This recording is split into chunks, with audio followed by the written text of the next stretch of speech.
여러분, 혹시 이런 생각 해보신 적 없으신가요? 아니, 뉴스를 틀면 맨날 수출 대박 났다, 물가는 잡혔다, 경제 성장률이 어떻다 떠들어대는데 도대체 왜 내 삶은 나아지는 게 하나도 없지?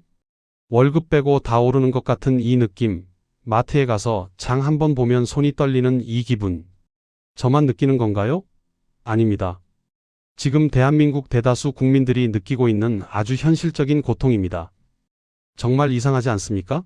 나라는 부자가 되고 있다는데 왜 국민들은 점점 더 가난해지는 것 같은 기분이 들까요? 이거 뭔가 잘못돼도 단단히 잘못된 거 아닐까요? 혹시 누군가가 우리에게 거짓말을 하고 있는 건 아닐까요? 오늘 우리는 이 기괴한 미스터리를 파헤쳐 보려고 합니다. 대한민국의 돈줄을 쥐고 있는 사람, 한국은행 이창용 총재가 털어놓은 충격적인 고백을 바탕으로 말이죠. 그가 말하는 경제지표의 화려한 성공 뒤에 숨겨진 어쩌면 우리가 마주하기 싫었던 진짜 경제의 민낯을 낱낱이 공개합니다. 오늘 이 영상을 끝까지 보신다면 장담컨대 여러분이 지금 겪고 있는 경제적 어려움의 진짜 원인이 무엇인지, 그리고 앞으로 다가올 거대한 경제 폭풍 속에서 어떻게 살아남아야 할지 그 소름 돋는 진실을 마주하게 되실 겁니다. 준비되셨나요? 그럼 시작합니다. 자, 먼저 한국은행이 자화자찬하는 성적표부터 한번 들여다보죠. 이창용 총재는 최근 강연에서 이렇게 말합니다. 물가 안정, 우리가 해냈다. 실제로 데이터를 보면요. 2022년 무섭게 치솟았던 소비자 물가 상승률이 최근 들어 2%대로 안정적인 모습을 보이고 있습니다. 네, 맞습니다. 거시 경제지표로만 보면 한국은행은 제 할 일을 아주 잘했습니다. 박수받아 마땅하죠. 그런데 말입니다. 여기서 아주 거대한 모순, 성공의 역설이 발생합니다. 총재님, 물가가 잡혔다면서요? 그런데 왜 우리는 전혀 체감을 못할까요? 이유는 간단합니다. 여러분, 물가 상승률이 떨어졌다는 건 물건 가격이 싸졌다는 뜻이 아닙니다. 오르는 속도가 느려졌다는 뜻이죠. 이미 미친 듯이 올라버린 짜장면 값, 김밥 값은 그대로라는 얘기입니다. 5,000원 하던 점심값이 1만 원이 됐는데 여기서 더 안 오르고 1만 원을 유지한다고 해서 우리가 와 살만하다 라고 느낄까요? 절대 아니죠. 이미 높아진 물가 수준 자체가 우리 삶을 짓누르고 있는 겁니다. 게다가 우리가 피부로 느끼는 체감 물가는 필수 소비재에 집중돼 있습니다. 먹고 입고 자는 데 쓰는 비용들 말이죠. 특히 사과값, 대파값 같은 신선식품 가격이나 외식비는 여전히 고공행진 중입니다. 거시지표라는 평균의 함정에 빠져 국민 개개인이 느끼는 미시적인 고통을 외면하고 있는 건 아닌지 묻지 않을 수 없습니다. 이창용 총재도 이걸 알고 있습니다. 그래서 지표상으로는 성공했지만 국민들이 체감하지 못하는 괴리가 있다고 실토한 거죠. 자, 그렇다면 이 괴리는 도대체 어디서 오는 걸까요? 단순히 물가 때문만은 아닐 겁니다. 우리 경제 깊숙한 곳에 뭔가 다른 문제가 따리를 틀고 있다는 신호탄 아닐까요? 우리가 체감 경기가 나쁘다고 느끼는 첫 번째 이유는 바로 불안감 때문입니다. 언제 터질지 모르는 폭탄을 안고 사는데 마음이 편할 리가 없죠. 그 첫 번째 폭탄, 바로 부동산 PF 프로젝트 파이낸싱입니다. 기억하시나요? 2022년 레고랜드 사태, 대한민국 채권 시장이 마비되고 난리가 났었죠. 그때 정부와 한국은행이 급한 불을 끄겠다고 수십조 원을 쏟아부었습니다. 덕분에 지금은 겉으로 보기에 좀 잠잠해진 것 같습니다. 정부도 관리 가능한 수준이다라고 말하죠. 하지만 정말 그럴까요? 이창용 총재의 속내는 다릅니다. 그는 부동산 PF 문제는 여전히 현재 진행형이라고 경고합니다. 특히 저축은행이나 캐피탈사 같은 제2금융권의 PF 연체율을 보면 상황이 심각합니다. 이미 짓다가 멈춰 선 공사장들이 수두룩하고 경매로 넘어가는 땅들이 속출하고 있습니다. 문제는 이게 단순히 건설사 몇 개 망하고 끝날 일이 아니라는 겁니다. 이 PF 대출에 돈을 대준 금융기관들이 줄줄이 엮여 있습니다. 만약 대형 건설사가 무너지거나 특정 지역에서 PF 부실이 연쇄적으로 터진다면 그 충격은 금융권 전체로 번지고 결국 우리 같은 일반 국민들의 대출 이자 상승이나 금융 불안으로 이어질 수밖에 없습니다. 지금 정부가 하고 있는 건 아픈 환자에게 진통제를 놔주면서 억지로 버티게 하는 연명치료에 가깝습니다. 골문 부위를 도려내는 수술은 아직 시작도 안 했습니다. 언제 터질지 모르는 이 시한폭탄 앞에서 건설 경기는 얼어붙고 관련 종사자들은 하루하루가 살얼음판입니다. 이런 상황에서 경기가 좋다고 느낀다면 그게 더 이상한 거 아닐까요? 체감 경기를 짓누르는 두 번째이자 가장 결정적인 이유는 바로 빚입니다. 여러분의 통장을 한번 스쳐 지나가는 월급을 생각해 보세요.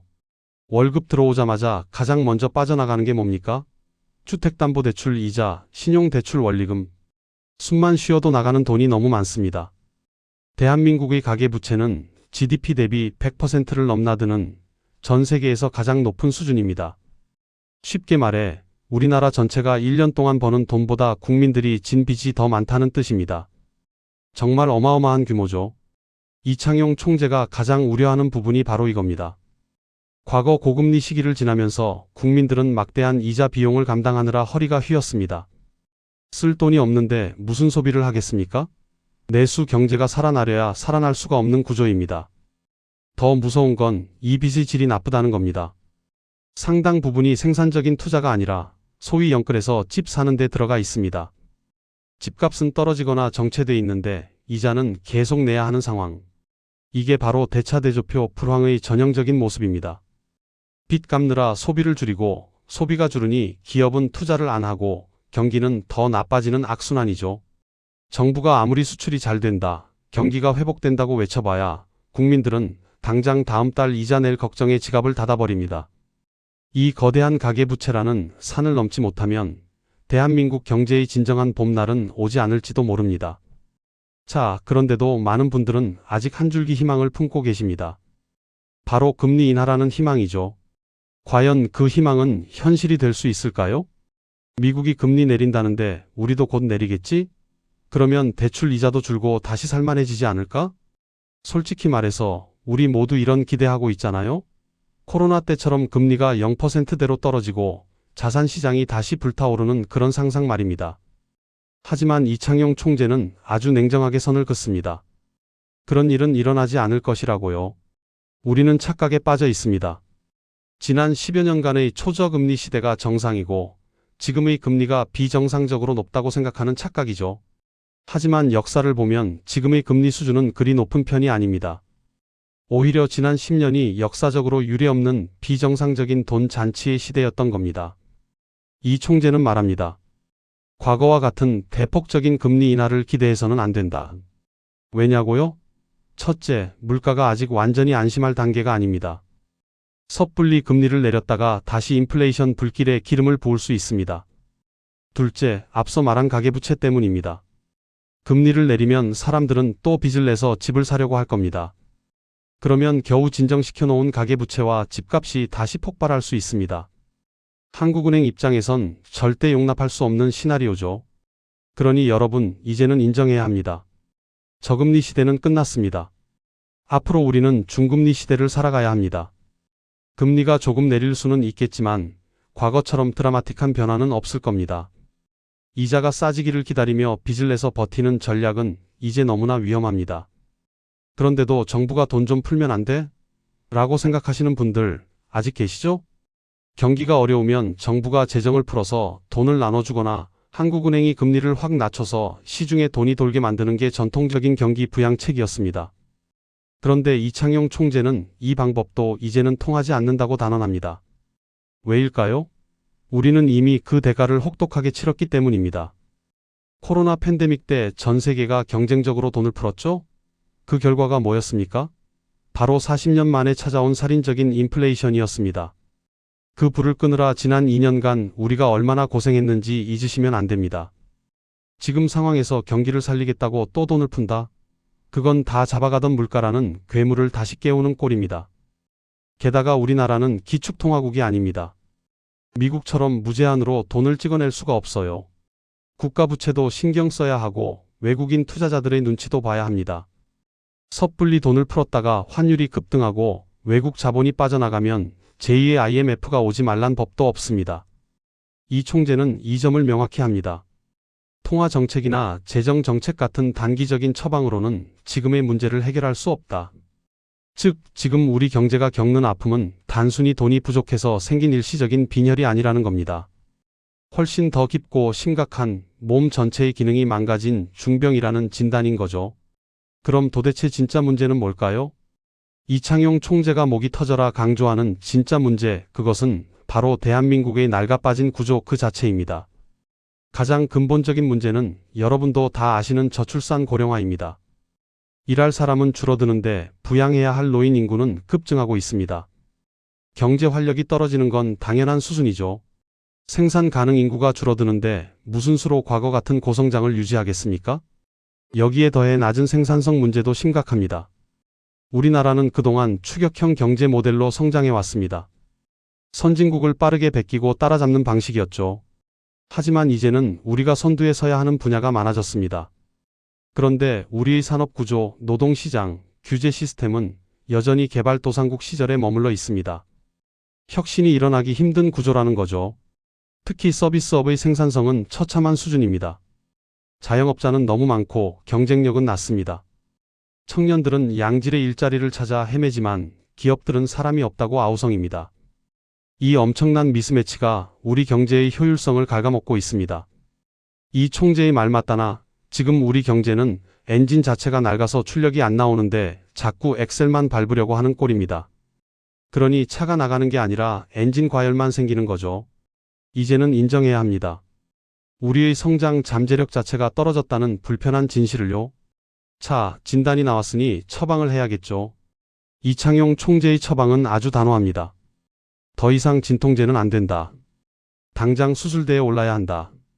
그가 말하는 수술은 바로 구조개혁입니다. 듣기만 해도 머리 아프고 피곤한 단어죠. 하지만 피할 수 없습니다. 노동시장을 유연하게 만들고 불필요한 규제를 과감하게 혁파하고 교육 시스템을 바꿔서 창의적인 인재를 길러내고 연금 제도를 손봐서 미래 세대의 짐을 덜어주는 것. 이 모든 게 구조개혁입니다. 문제는 이 수술이 엄청나게 고통스럽다는 겁니다. 기득권의 저항이 있을 수밖에 없고 당장은 누군가가 손해를 봐야 할 수도 있습니다. 정치적으로도 매우 인기 없는 정책들이죠. 그래서 역대 정부들이 알면서도 뒤로 미뤄왔던 숙제들입니다. 하지만 이 총재는 경고합니다. 지금 이 고통스러운 수술을 피하면 나중에는 손을 쓸 수 없는 지경에 이르게 된다. 지금 당장 뼈를 깎는 노력을 하지 않으면 대한민국 경제는 서서히 침몰하는 배가 될 수밖에 없다는 섬뜩한 경고인 것입니다. 여러분, 우리는 과연 이 고통을 감내할 준비가 되어 있을까요? 마지막으로 이창용 총재는 우리에게 사고방식의 대전환을 요구합니다. 과거의 고성장 신화에서 벗어나라. 우리는 아직도 7080년대 고도성장기의 향수에 젖어 있습니다. 매년 5%, 7%씩 성장하고 집값은 자고 일어나면 오르고 취업 걱정 없이 살던 그 시절 말입니다. 하지만 그런 시대는 다시 오지 않습니다. 이 총재는 이제 2%대 성장도 감사하게 받아들여야 하는 시대가 왔다고 말합니다. 저성장은 이제 뉴노멀입니다. 이걸 인정하지 않고 자꾸 무리하게 성장률을 끌어올리려고 하면 오히려 부작용만 커집니다. 그렇다면 우리는 어떻게 해야 할까요? 이 총재는 안정적인 저성장을 목표로 삼아야 한다고 조언합니다. 양적인 성장보다는 질적인 성장에 집중하고 경제 시스템의 안정성을 높이는 데 주력해야 한다는 거죠. 개인들도 마찬가지입니다. 과거처럼 빚내서 자산 증식하는 한방을 노리는 시대는 지났습니다. 이제는 자신의 소득 범위 내에서 합리적으로 소비하고 부채를 관리하며 장기적인 관점에서 미래를 대비하는 생존 전략이 필요합니다. 여러분, 오늘 한국은행 총재의 고백을 통해 우리는 불편하지만 꼭 알아야 할 진실과 마주했습니다. 우리 경제는 지금 중대한 기로에 서 있습니다. 과거의 달콤한 환상에 빠져 서서히 무너져갈 것인가, 아니면 고통스럽더라도 환부를 도려내고 새로운 도약을 준비할 것인가. 선택은 우리 모두의 몫으로 남겨졌습니다. 여러분의 생각은 어떠신가요? 댓글로 여러분의 다양한 의견을 들려주세요. 수출은 대박이라는데 왜 나만 가난할까? 물가도 안정이라는데 우리 주머니만 텅텅 비었어.